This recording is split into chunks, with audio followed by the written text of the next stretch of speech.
In this video, I'm going to talk about a clipper circuit. Clipper circuit is nothing but where we cut off some of the input signal. So say for example, here is my sinusoidal waveform. So the output waveform is going to be look like, let me draw two waveforms here. So here the output waveform is going to be look like something like this. So basically what we are doing here, I'm clipping out some of the input waveform. Say if the input waveform is 10 volts to negative 10 volts. So if it is a sinusoidal waveform like this, the input voltage, so the input voltage is 10 sine omega t. It is varying from positive 10 volts to negative 10 volts. So now the output waveform is going to be look like, it is going to be clipping, so cut off some top portion. Say for example, if it is clipping at positive 5 and clipping at negative 5, so the rest of the voltage is gone.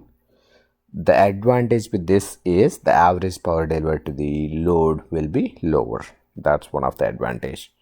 Or maybe the devices can handle up to only 5 volts. That could be another reason we are clipping this input voltage to 5 volts. Those are the few examples. So here, how do we solve this circuit? So here, for part of the input is varying from positive 10 volts to negative 10 volts. So for part of the input voltage, this is going to act like a short circuit. For part of the voltage, this is going to act like an open circuit, because the voltage is changing from positive 10 to negative 10 volts. So at one point, anode voltage is lower than the cathode voltage, so it's going to act like open. So we'll figure out at what times it's going to act like a open, what times it's going to act like a closed. So first thing, I'm going to assume, step one, I'm going to assume the diode is acting like an open circuit. You can assume it is acting like a closed.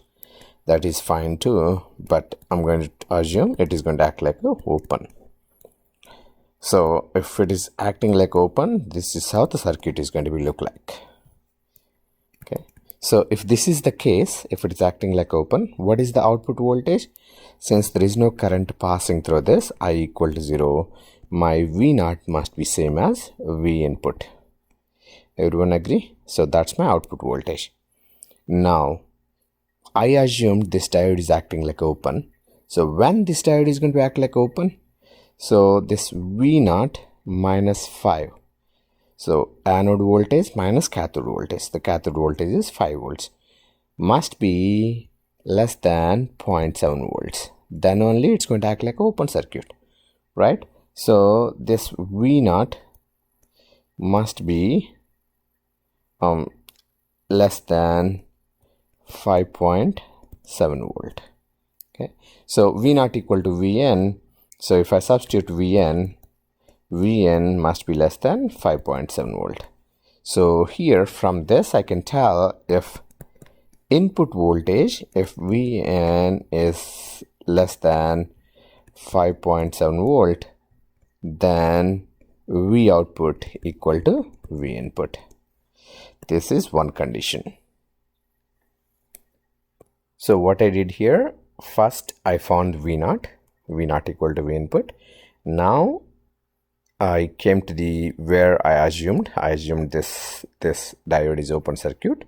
So from there I found a relation between V naught and V input, and at the end I end up with the V input. Condition, if V input is certain value less than or greater than, then what is the V output? Now the next part is I'm going to assume the diode is acting like a closed. So if the diode is acting like a closed, here is my V input and resistance 2 kilo ohm. Now diode is acting like a closed circuit, but at the same time it has a constant voltage drop model. So I'm assuming there is a 0.7 volt. Okay. Now you have 5 volts there. Here is my V naught. From this I can tell my output voltage V naught minus 5 must be equal to 0.7 from this. So V naught must be 5.7 volt. Okay. Now I have V naught. Now I need to find the condition. What will be the Vn value? Since this is acting like a closed circuit, there must be some current passing through it. So the I must be greater than 0. Okay, so what is I? Vn minus V0 divided by the 2 kilo ohms must be greater than 0. So from this I can tell Vn minus V0 must be greater than 0. Now I already know what is V0. I'm going to substitute V0 value there. So Vn minus 5.7 must be greater than 0. So Vn must be greater than 5.7 volt. So from this I can tell if Vn is greater than 5.7 volt, then V0 equal to 5.7 volt. Now I have two conditions, two boxes. So here is the box 1, here is box 2. So if the V input voltage is less than 5.7 volts, then I know what is V output. If Vin is greater than 5.7 volt, then I know what is the output. Okay, so I'm going to draw the waveforms.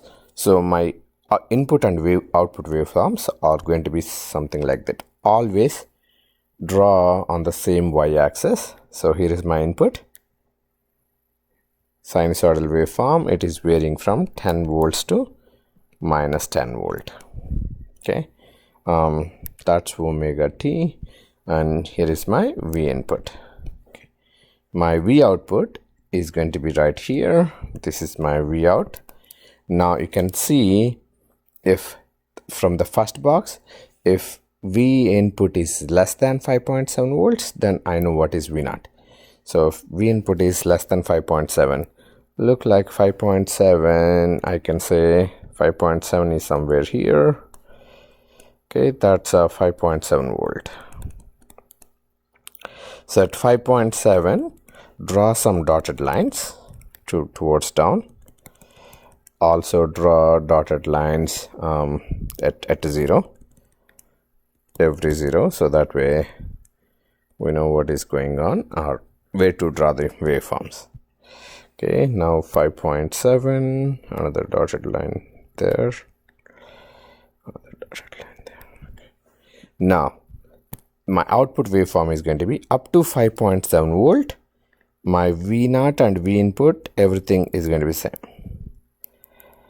At 5.7, it's going to be clipped, so I will see only 5.7 volt.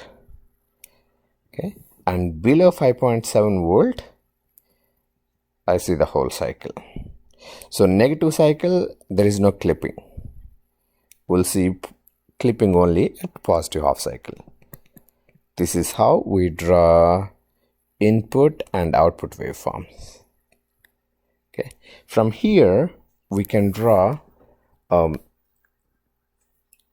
transfer characteristics. When it comes to the transfer characteristics, just take the output waveform. Okay, basically you need to consider the input waveform too. So x-axis is the V input, y-axis is the V output. Okay, I'm drawing, instead of showing the characteristics, the waveforms, or showing the waveforms, we're going to draw the behavior of that circuit by using the transfer characteristics. These are called transfer characteristics. Okay, so here my input is varying plus 10 to minus 10. That's minus 10 volt, plus 10 volt. So if you look at the input waveform, my input is changing from 0 to plus 10, and again it is coming from here, that's a 10 volt, and it is coming down to minus 10 volt. So basically my voltage is, this is my input voltage. I'm drawing a dotted line, increasing plus 10 volts and coming back, and again it is decreasing negative 10 volts. That's my input. While drawing the transfer characteristics, we don't need to worry too much about the input. Look at the output. Now output, my output is going to be look like up to 5.7 volts. My input is same as the output. My output is same as the input. So up to 5.7. So input might be somewhere here. That value is 5.7. And at the same level, this must be 5.7 volt. Okay, so up to 5.7 my input and output voltage are same. Okay, even on the negative side input and output are same. So negative side, this is my output. Now above 5.7, even the input voltage is increasing, my output is going to maintain constant. So this red line is the transfer characteristics of the given circuit. Okay, thank you. I'll stop this video here. I'm going to make a few more videos in next few minutes and upload them on the in the YouTube, and I'll post the links on the Blackboard. Thank you.